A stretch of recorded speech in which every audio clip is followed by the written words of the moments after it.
आदाब आंध्र तेलंगाना न्यूज में आपका इस्तकबाल है। मैं हूं आपके साथ सैयद अनवारुल लाहौरी। बढ़ते हैं खबरों की तफसील की जानिब, लेकिन उससे पहले एक नजर हेडलाइंस पर। सुर्खियों को पेश करने में ताउन किया है डॉक्टर ऑर्थो ऑयल के साथ साथ डॉक्टर ऑर्थो कैप्सूल्स साथ लेना ना भूलें।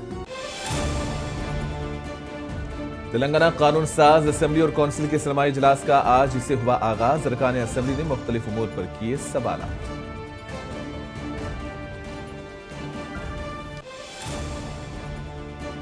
साबिक वजीर आला केसीआर ने असेंबली के इजलास में की शिरकत। अरकान असेंबली के साथ एक काफिले के जरिए पहुंचे असेंबली।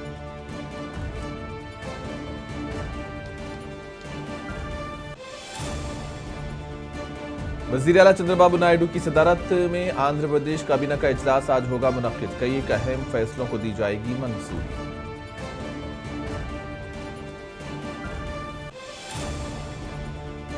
तेलंगाना के साबिका सरपंचों ने ज़ेर-ए-इल्तिवा बिल्स को जारी करने का मुतालबा करते हुए किया एहतजाज। पुलिस ने साबिका सरपंचों को किया गिरफ्तार।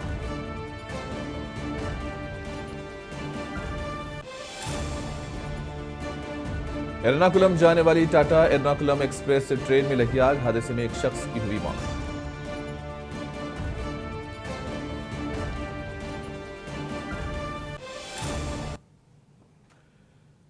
तेलंगाना कानून साज असेंबली और कानून साज कौंसिल के सरमाई इजलास का आज से आगाज हुआ। असेंबली इजलास के मौके पर आंजहानी साबिक वजीर दामोदर रेड्डी और चेवेल्ला के साबिक रुकन असेंबली कुंडा लक्ष्मा रेड्डी को खिराजी अकीदत पेश किया गया। इसके बाद में वक्फे सवालात का आगाज हुआ। अरकान असेंबली ने मुख्तलिफ उमूर पर सवालात किए। रियासती वज़रा ने अरकान असेंबली के सवालात के जवाब दिए। असेंबली इजलास के मौके पर हुकूमत ने आबपाशी प्रोजेक्ट्स के अलावा कृष्णा और गोदावरी के पानी की तकसीम में रियासत के साथ नाइंसाफी पर मबाहिस का फैसला किया। इजलास के पहले दिन से ही बरसरे इख्तिदार कांग्रेस और अपोजिशन बीआरएस के दरमियान गर्मा गर्म मबाहिस का इम्कान है।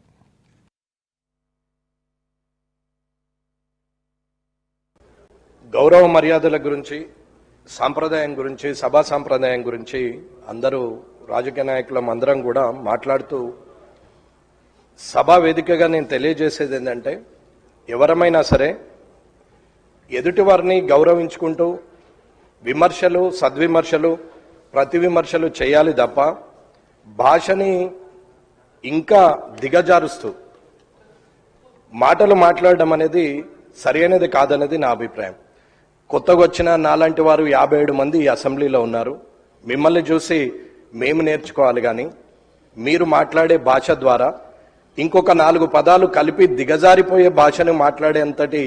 सर, मेरा सवाल सीधे यह है कि जीएचएमसी के अंदर सैनिटेशन का सबसे बड़ा प्रॉब्लम चल रहा सर।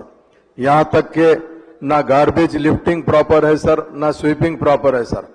क्योंकि आप देखते हैं कि स्वीपिंग स्टाफ कम की तरफ से एक लोकेलिटी के अंदर बाइलेंस में वीक 10 डेज में एक बार स्वीपिंग हो रही सर। तो मेरा आपके जरिए से सीधा मिनिस्टर साहब को यह सवाल है कि सर, आज हम GHMC greater Hyderabad municipal corporation का सराउंड एरिया बढ़ा रहे हैं, जरूर है सर, मगर जो एग्जिस्टिंग एरिया है उसके अंदर ना प्रॉपर सैनिटेशन लिफ्टिंग है सर, गार्बेज की, ना स्वीपिंग बराबर है। उसके अलावा सर स्ट्रीट लाइट का भी सेम पोजीशन है सर। तो मैं आपके जरिए से हुकूमत को यह कहना चाहता हूं, इसके ऊपर न सिर्फ तवज्जो देने की जरूरत है, पब्लिक के हेल्थ का भी ख्याल रखने की जरूरत है सर। और एक अहम बात यह है सर, आने वाला टाइम 18 फरवरी से रमजान का महीना शुरू हो रहा है सर। हमेशा हुकूमत ने इसकी मीटिंग रखती है सर। मैं आपके जरिए से यह कहना चाहता हूं, आपके मीटिंग थोड़ा अर्ली रखिए सर। अर्ली रखने के बाद ताकि रमजान के काम आने से पहले हो, और हमारे जो जगने की रात है, शबे मेराज, शबे बारात और शबे कदर, उसका भी इंतजाम करना सर। और ग्रेवयार्ड्स की साफ सफाई बेइंतहा जरूरी है सर। मैं आपके जरिए से हुकूमत से यह कहना चाहता हूं कि इसके ऊपर खास तौर से तवज्जो दीजिए, क्योंकि कमिश्नर जीएचएमसी साहब भी यहां पर मौजूद है। मेरी आपके जरिए से उनको भी रिक्वेस्ट है कि इस पर तवज्जो देने की जरूरत है सर। बहुत बहुत शुक्रिया। तेलंगाना के साबिक वजीर आला व बीआरएस के सरबराह केसीआर ने असेंबली के इजलास में शिरकत की है। केसीआर नंदी नगर की रिहाइशगाह से अरकान असेंबली के साथ एक काफिले के जरिए असेंबली पहुंचे। इस मौके पर बीआरएस के कायदीन में जोश व खरोश दिखा गया, जबकि केसीआर असेंबली के रजिस्टर में दस्तखत करने के बाद थोड़ी ही देर में अपनी रिहाइशगाह को वापस हुए।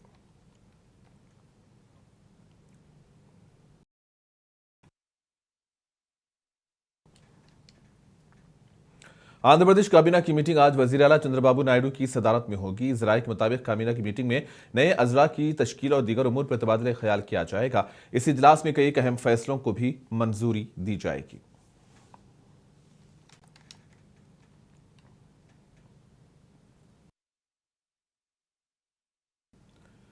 तेलंगाना के साबिका सरपंचों ने ज़ेर इल्तिवा बिल्स को जारी करने का मुतालबा करते हुए असेंबली के करीब एहतजाज किया। पुलिस ने एहतजाज करने वाले साबिका सरपंचों को गिरफ्तार कर लिया। इस मौके पर असेंबली के करीब हालात कशीदा देखे गए।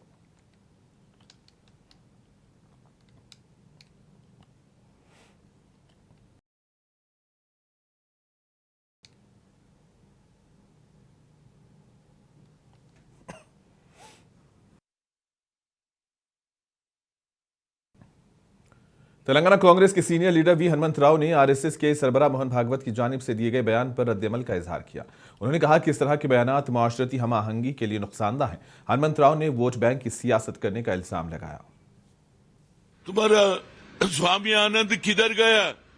जब हिंदुस्तान में मुसलमान थे, हिंदू थे, क्रिश्चियन थे, पारसी थे, सब लोगों का एक सेकुलर देश था। अब तुम हिंदू देश बनाए तो तुम हिंदू देश कई को भारत को आजादी नहीं दिलाए। वही महात्मा गांधी, वही पंडित जवाहरलाल नेहरू, वही सरदार वल्लभ भाई पटेल और मौलाना महात्मा गांधी के कदम पे चल के इस देश को एक लकड़ी नहीं है, एक राइफल भी नहीं है, आजादी दिलाई। तो अब एक नया काम शुरू कर दिए, फिर ये देश को बंटवारा करके क्या करने वाले हैं भैया? सबको भगाते हैं क्या? हिंदुस्तान के मुसलमान को भगाते, क्रिश्चियनों को भगाते, पारसियों को भगा देते। अरे भाई ये हिंदू देश सब मिलके इस हिंदुस्तान को महात्मा गांधी के नक्शे कदम पे चल के पाद यात्रा करे, जेलों को गए, कुर्बानियां दिए, उसके बाद आजादी हुआ। तो खाली हिंदू लड़े तो आजादी मिलता था क्या? ये क्यों ये बकवास करते हो? ऐसा लोगों को बगावत क्यों करते हो? आपकी ख्वाब कभी सफल नहीं होता। मेरा गारंटी बोल रहे हिंदुस्तान में जितना मुसलमान है, जितना पारसी है, जितना क्रिश्चियन है, सभी लोग रहे तो ये हिंदुस्तान है। आप खाली हिंदुओं को देश बनाएंगे बोले तो ये कभी जिंदगी में ख्वाब नहीं हो सकता। अब आप ये बगावत करके कल वोटों का फायदा तो हो सकता। आपको वोट की राजनीति कर रहे, देश की राजनीति नहीं होना। गरीबों के वास्ते जो खाना देने का है जो महात्मा गांधी का नाम है बोल के रोजगार योजना को भी चेंज कर रहे, नाम भी चेंज कर, उसके ऊपर भी राम ला रहे। राम को क्यों बदनाम कर रहे रे भाई तुम लोग? राम सब तेलुगुदेशम पार्टी कड़पा जिला जनरल सेक्रेटरी के तौर पर जबीउल्लाह को नामजद किया गया। जबीउल्लाह तेलुगुदेशम पार्टी के जिला जनरल सेक्रेटरी नामजद होने पर तेलुगुदेशम पार्टी के अखिलती कायदीन नूरी और उनके हामियों ने उनको मुबारकबाद दी है। उन्होंने जबीउल्लाह को जनरल सेक्रेटरी बनाने पर वजीर आला चंद्रबाबू नायडू, वजीर नारा लोकेश, प्रदुटूर के रुकने असेंबली वरदरा राजुला रेड्डी और दीगर कायदीन से इजहार तशक्कुर किया। 25వ వార్డులోని నూరి అండ్ ఫ్రెండ్స్ తరపున టీడీపీ జిల్లా ప్రధాన కార్యదర్శిగా నియమింపబడిన వైఎస్ జబీవుల్లా గారిని ఈరోజు సన్మానించడం జరిగింది. మాకు అత్యంత ఆప్తుడు, మా శ్రేయోభిలాషి, మాజీ మున్సిపల్ వైస్ చైర్మన్ జబీవుల్లా గారికి చంద్రబాబు నాయుడు గారు, లోకేష్ గారు, మా శాసనసభ్యులు శ్రీ నంద్యాల వరదరాజుల రెడ్డి గారు, గుండారెడ్డి అన్న గారు వీరి సహకారంతో మంచి పదవి ఇచ్చినారు. వాళ్ళందరికీ ధన్యవాదాలు తెలియజేస్తూ జబీవుల్లా భవిష్యత్తులో మరిన్ని మంచి పదవులు అలంకరించి ప్రజలకు సేవ చేయాలని కోరుతూ సెలవు తీసుకుంటున్నాను. నాకు పార్టీ ఈ పదవి ఇచ్చినందుకు మళ్ళీ ఒకసారి నేను చంద్రబాబు నాయుడు గారికి మరియు మా లోకేష్ అన్న గారికి కృతజ్ఞతలు తెలుపుతూ, అలాగే సహకరించిన మా పెద్దలు వరదాడన్నకు, కొండారెడ్డి గారికి కృతజ్ఞతలు తెలుపుతున్నాను. అలాగే నన్ను ఆధారాభిమానించి నన్ను ఈరోజు సన్మానం చేసిన మా అన్న నూరి అన్న గారికి మరియు వార్డు మిత్ర బృందానికి అందరికీ ధన్యవాదాలు తెలుపుకుంటూ, అలాగే ఏ పని అయినా కానీ ఏదైనా కానీ పార్టీ కోసము మరియు టీడీపీ కార్యకర్తల కోసం మరియు ప్రజల కోసము ఖచ్చితంగా అన్ని వేళల అన్ని సందర్భాల్లో అందుబాటులో ఉంటానని ఈ పార్టీ ఇచ్చిన పెద్దలకు వాళ్ళ యొక్క ఏ విధంగా మా మీద అభిమానం చూపినారో దానికంటే డబల్ ఖచ్చితంగా నేను పార్టీకి సేవ చేస్తానని మరొకసారి విన్నవించుకుంటూ సెలవు. मुत्तहिदा आंध्र प्रदेश के साबिक वजीर कानून आसिफ पाशा का इंतकाल हो गया है। उनके इंतकाल पर सियासी, समाजी और दीगर हलकों में गम की लहर दौड़ गई है। मुख्तलिफ शख्सियात ने उनके इंतकाल पर अपने गहरे दुख का इजहार किया। अरकान खानदान से ताज़ियत का भी इजहार किया। आसिफ पाशा 1972 में कांग्रेस के टिकट पर विजयवाड़ा से आंध्र प्रदेश असेंबली के लिए मुंतखब हुए थे। उन्होंने आंध्रा और रायलसीमा इलाकों से पहले मुस्लिम MLA के तौर पर तारीख रकम की थी।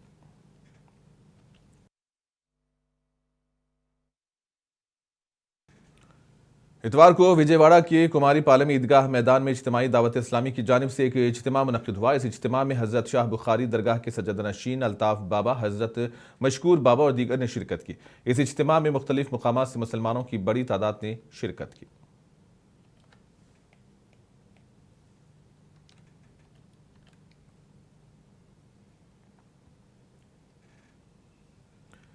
आदोनी को जिला हेडक्वार्टर बनाने का मुतालबा करते हुए गोपाल रेड्डी ने भूख हड़ताल का आगाज किया था। पुलिस ने उनकी भूख हड़ताल को खत्म करते हुए एरिया अस्पताल को मुंतकिल कर दिया और मेडिकल टेस्ट करवाए। डॉक्टर्स की हिदायत पर गोपाल रेड्डी को बेहतर इलाज के लिए कर्नूल मुंतकिल कर दिया गया, जहां उनका इलाज जारी है।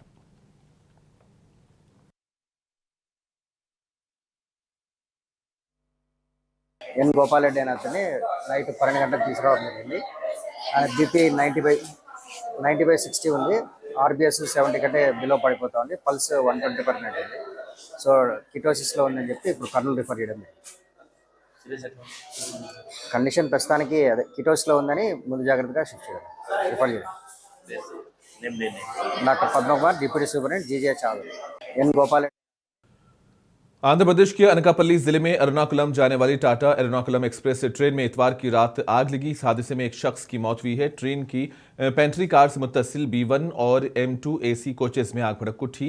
इलामांचली स्टेशन के करीब लोको पायलट्स ने ट्रेन में आग लगते हुए देखा और ट्रेन को स्टेशन पर रोक दिया। आग लगने की इत्तला फायर ब्रिगेड के अमले को दी गई। फायर ब्रिगेड का अमला पहुंचने से कबल आग दोनों कोचेस में फैल चुकी थी और दोनों कोचेस जलकर खाकस्तर हुए। इस वाक़े को देखकर मुसाफिर ट्रेन से उतरकर भागने लगे। हादसे में एक मुसाफिर की मौत हुई, जबकि इस हादसे की तहकीकात जारी है।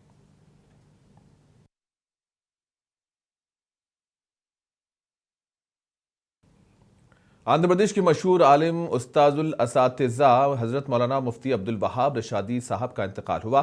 हज़रत मौलाना मुफ्ती अब्दुल वहाब रशादी के इंतकाल पर सियासी, समाजी और तालीमी हलकों में गम की लहर दौड़ गई है। मुख्तलिफ शोबेजात से ताल्लुक़ रखने वाले कायदीन ने अरकान ख़ानदान से ताज़ियत का इजहार किया। हज़रत मौलाना मुफ्ती अब्दुल वहाब रशादी के इंतकाल को बहुत बड़ा नुकसान करार दिया गया है। उनकी नमाज जनाजा आज नेल्लोर में अदा की जाएगी।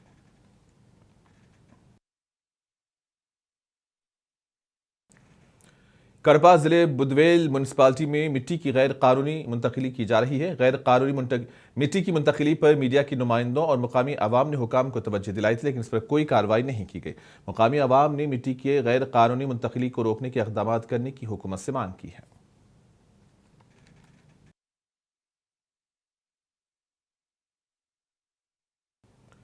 हैदराबाद की पुराने शहर सैदाबाद पुलिस स्टेशन के हुदूद सिंगारेनी कॉलोनी में CI चंद्र मोहन और पुलिस ओहदेदारों ने गाड़ियों की तलाशी ली। इस मौके पर पुलिस ने गाड़ियों के कागजात की भी जांच की। ये मुहिम अवामी तहफ़्फ़ुज़ को बेहतर बनाने के इक़दाम के तहत अंजाम दी गई।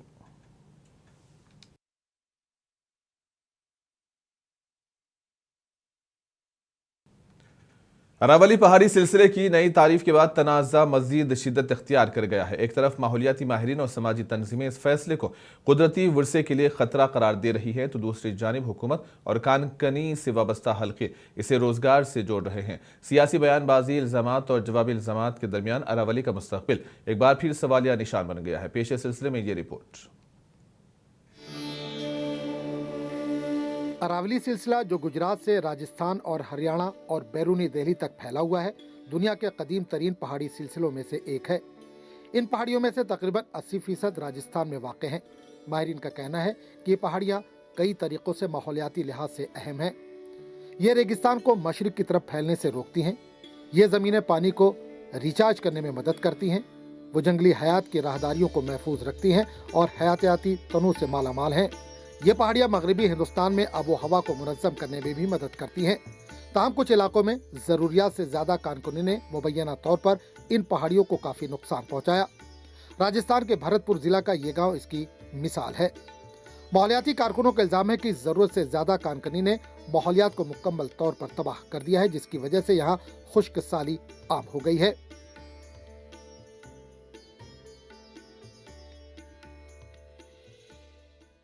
हमारे इलाके के लोग तो बहुत पहले से ये चाह रहे हैं कि भाई माइनिंग अरावली के अंदर नहीं होनी चाहिए। उसका कारण ये है कि अब से पहले यहाँ बहुत अच्छी बरसातें होती थी, अब से 15-20 साल पहले। धीरे धीरे जिस तरह से जलवायु परिवर्तन हो रही है, जिस तरह से अंधाधुंध माइनिंग हो रही है, प्रदूषण बढ़ रहा है, उससे हो क्या रहा है, यहाँ बरसात वो पूरा क्लाइमेटिकल जो चेंजेस हो रहे हैं उसका इम्पैक्ट यहाँ पड़ रहा है। सूखे जैसी स्थितियाँ देखने को मिल रही हैं इस इलाके में। मरकजी हुकूमत ने अरावली रेंज की तारीफ बदल दी है। हाल ही में सुप्रीम कोर्ट ने नई तारीफ को बरकरार रखा। इससे अरावली रेंज के मुस्तकबिल के बारे में खदशात बढ़ गए हैं। नई तारीफ के मुताबिक अरावली पहाड़ियां एक जमीनी शक्ल है जिसकी ऊंचाई आसपास के इलाकों से कम 100 मीटर ज्यादा है और अरावली रेंज 2 या ज्यादा पहाड़ियों का एक ग्रुप है जो कम 500 मीटर के फासले पर है। माहौलियाती माहिरीन का कहना है कि इससे छोटी और माहौलियाती लिहाज से अहम पहाड़ियों के खतरे में इजाफा हुआ है। अब वहाँ कानकनी और तामीराती काम हो सकता है। इसके नतीजे में पानी का अदम तहफ़्फ़ुज़ पैदा होगा और इसके हयातियाती तनों और मौसमियाती तब्दीली के हसासियत पर तवील मुद्दती असरात पड़ सकते हैं। It's very unfortunate that the Supreme Court actually accepted the new definition that's been given by the government. We're talking about Aravalli Hills, which is one of the oldest mountain ranges that we actually have on this planet. And in many ways, it's one of the main barriers, dust barriers that Delhi has or North India has, as in something that actually separates Thar from this part of the country. And this entire 670-kilometer length of Aravalli is the one. And it's not just a dust barrier in that sense. We're also talking about water recharge. We are also talking about greenery, the groundwater table, many things. And so it's in many ways it's an ecological treasure. मईशत भी बहस में एक अहम मसला है। कान के मालिकान का कहना है कि रोजगार के लिए तवाजुन बरकरार रखना जरूरी है। इनका मौकफ है कि कानकनी पर मुकम्मल पाबंदी देही इलाकों में बहरान पैदा कर देगा। मेवात जैसे इलाकों में रोजगार के मौके महदूद है और कानकनी बहुत से खानदानों को रोजी रोटी फराहम करती है। बंद होने पे बहुत बेरोजगारी हो जाएगी, लोगों को लोकलों को भी बहुत परेशानी हो जाएगी, मटेरियल लाने की भी बहुत बड़ी दिक्कत हो जाएगी। तो इसलिए लीगल हमारे यहाँ ज़्यादातर 99% लीगल काम चल रहा है और नियम से चल रहा है। अगर बंद होने पे तो बहुत बड़ी दिक्कत हो जाएगी लोकलों। ताम साबिक ओहदेदारों और समाजी कारकुनों समेत बहुत से लोग इल्जाम लगाते हैं कि अरावली में कानकुनी से मकामी लोगों को कोई ठोस फायदा नहीं पहुंचा है। दोनों साइड से महत्वपूर्ण समझता हूँ मैं इसे। जहाँ पर्यावरण है वो भी हमारे लिए महत्वपूर्ण है, जहाँ एक तरफ ये जीविका का साधन है ये भी लोगों के लिए महत्वपूर्ण है। लेकिन इसमें जो सबसे बड़ी बात ये है कि अब तक जो यहाँ माइनिंग्स हुई है उसमें यहाँ के स्थानीय लोगों को, खासतौर से मैं मेवात की बात करता हूँ, उनको कोई इसका लाभ नहीं पहुँचा है। यदि सरकार इस सुप्रीम कोर्ट के फैसले को लागू करती है तो मैं ये भी उम्मीद लगाता हूँ कि यहाँ के स्थानीय लोगों को ही माइंस वगैरह की जो लीज हैं उनको चलाने की उनको अधिकृत किया जाए, ना कि बाहरी लोगों को। कुछ लोग इसके आड़ में ये बात भी नैरेटिव चलाने की कोशिश कर रहे हैं कि इससे लोगों को रोजगार मिल रहा है। रोजगार अगर मिल भी रहा है ना तो वो बड़े जो धनाढ्य हैं या जो बहुत कैपिटलिस्ट बहुत बड़े लोग हैं, जो यहाँ से बाहर के लोग हैं, वो यहाँ से बड़े स्तर पे उन्होंने माइनिंग करके और उस पैसे का कलेक्शन करके वो ले जा रहे। यहाँ का आम आदमी है जो उसके हाथ पल्ले कुछ नहीं। दरअसल अरावली के पहाड़ी सिलसिले के साथ साथ तमाम इलाकों में खासतौर पर राजस्थान में अरावलीज को बचाव की तहरीकें जारी हैं। मामला सियासी रुख इख्तियार कर चुका है। कांग्रेस पार्टी ने भी इन तहरीकों की हिमायत की। कांग्रेस अरावली बचाने के अभियान में साथ है, पूरे प्रदेश की जनता के साथ कंधे से कंधा मिलाकर चल रही है। लगातार हम लोग प्रदर्शन कर रहे हैं, हमारी पार्टी के नेता सभी जगह प्रदर्शन कर रहे हैं। हम सारे तथ्यों के साथ अपनी बात भी रख रहे हैं और आने वाले समय में सभी जिलों के अंदर बड़े प्रदर्शन किए जाएंगे। और मान लीजिए आपकी बात मान लेते हैं कि 0.19% जो है क्षेत्रीय माइनिंग होगी, पता है उसमें कितना एरिया जाएगा? लगभग 27,200 माइंस वहाँ बन सकती है नई। और जब माइंस का काम शुरू होगा उन एरियो में तो आप कल्पना नहीं कर सकते कि 27,000 तो होगी लीगल, इलीगल जो होगी वो पता नहीं कितनी होगी, किसी को नहीं मालूम। और सरकारें कोई हो रोकने में असफल रहती है हमेशा, ये मैंने अनुभव किया है। हमारे वक्त में हमने बहुत प्रयास किए, मैंने तो आईजी की पोस्ट क्रिएट कर दी खाली माइनिंग को बचाने के लिए, तभी शिकायत आती रही। हुकूमत ने एहतजाज को सियासी तौर पर मुहर्रिक करार देकर मुस्तरद कर दिया। मरकजी वजीर माहौलियात ने जोर देकर कहा कि गैर कानूनी कानकनी को रोकने में मरकज राजस्थान हुकूमत की मुकम्मल हिमायत कर रहा है। ये तो सब राजनीति से प्रेरित है। इन्हीं लोगों ने सबसे ज्यादा इलीगल माइनिंग कराई। इन्हीं के समय में पिटीशन फाइल हुई, इन्हीं के समय में राजस्थान की डेफिनेशन आई, इन्होंने ही 700 से ज्यादा पट्टे दिए। हम तो बचाने में और इलीगल माइनिंग को पूरी तरीके से रोकने में लगे हैं और राजस्थान की सरकार पूरी तरीके से लगी हुई है। भूपेंद्र यादव ने ये भी कहा कि सूरत हाल को गलत तरीके से पेश किया जा रहा है और बहरान को बढ़ा चढ़ाकर पेश किया जा रहा है। दिल्ली में एनसीआर रीजन में माइनिंग ना अलाउ है, ना अलाउ हो रही है। इलीगल माइनिंग को प्रोहिबिट किया गया है और पहली बार अरावली में आगे भी अगर सस्टेनेबल माइनिंग हो तो उसके लिए प्रॉपर मैप तैयार कराने की बात करिए इको सेंसिटिव जोन के हिसाब से। बढ़ते हुए तनाज़े के दरमियान मरकजी हुकूमत ने बुध को तमाम रियासतों को हिदायत दी कि अरावली इलाके में कानकनी के लिए नए लीज देना बंद कर दें। माहौलियात और जंगलात की वजारत ने Indian council of forestry research and education को हिदायत दी है कि वो पूरे अरावली खित्ते की सूरत हाल का जायजा ले। इसने उन इलाकों की निशानदही करने की भी हिदायत दी जहां मरकजी हुकूमत पहले ही कानकनी पर पाबंदी लगा चुकी है। अरावली का मामला गर्म हो गया है। कांग्रेस पार्टी ने मरकजी हुकूमत के इस इक़दाम को नुकसान को कम करने की झूठी कोशिश करार दिया, जिससे कोई भी बेवकूफ़ नहीं बन सकता। फिलहाल अरावली सिलसिलों का मुस्तकबिल मादूम है। दावे और जवाबी दावे, इल्ज़ामात और जवाबी इल्ज़ामात बढ़ रहे हैं। अरावली पहाड़ियों की सुप्रीम कोर्ट की मंजूर शुदा तारीफ पर जारी तनाज़े के दरमियान अदालत ने इस मामले का खुद नोटिस लिया। इस मामले की समाअत सुप्रीम कोर्ट में होने वाली है। ब्यूरो रिपोर्ट, मुंसिफ टीवी। छत्तीसगढ़ की राजधानी रायपुर में एनफोर्समेंट डायरेक्टोरेट ने बड़ी कार्रवाई करते हुए हरमीत सिंह खनोजा के ठिकानों पर छापा मारा है। ये कार्रवाई भारत माला मंसूबे के तहत रायपुर विशाखापट्टनम इकोनॉमिक कॉरिडोर से जुड़े मुबैना मामले में की गई है। ईडी की टीम दस्तावेजात और माली लेन देन की जांच कर रही है।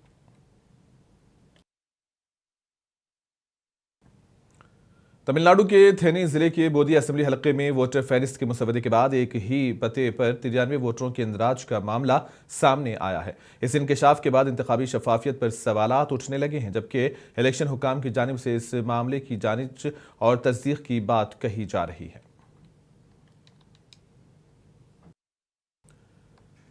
कर्नाटक के विजयपुरा में कृष्णा होटल में आग लगने का हादसा पेश आया है, जिसमें 2 अफराद जख्मी हो गए हैं। आग लगने के बाद इलाके में अफरा तफरी मच गई, जबकि फायर ब्रिगेड की टीमों ने मौके पर पहुंचकर आग पर काबू पाया। जख्मियों को इलाज के लिए अस्पताल मुंतकिल कर दिया गया। आग लगने की वजूहात का इल्म नहीं हो सका।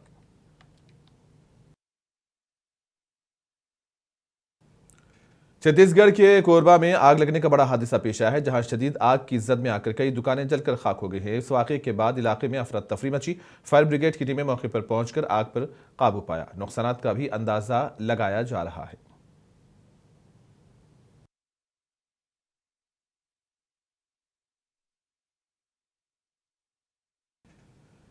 दिल्ली के अर्बन डेवलपमेंट वजीर आशीष सोद ने विकासपुरी में जारी सफाई के कामों का मुआयना किया। इसी दौरान उन्होंने मुतल्लिका अफसरान को हिदायत दी कि सफाई के निज़ाम को मजीद मुअस्सर बनाया जाए और आवाम को साफ सुथरा माहौल फराहम करने में किसी किस्म की कोताही ना बरती जाए।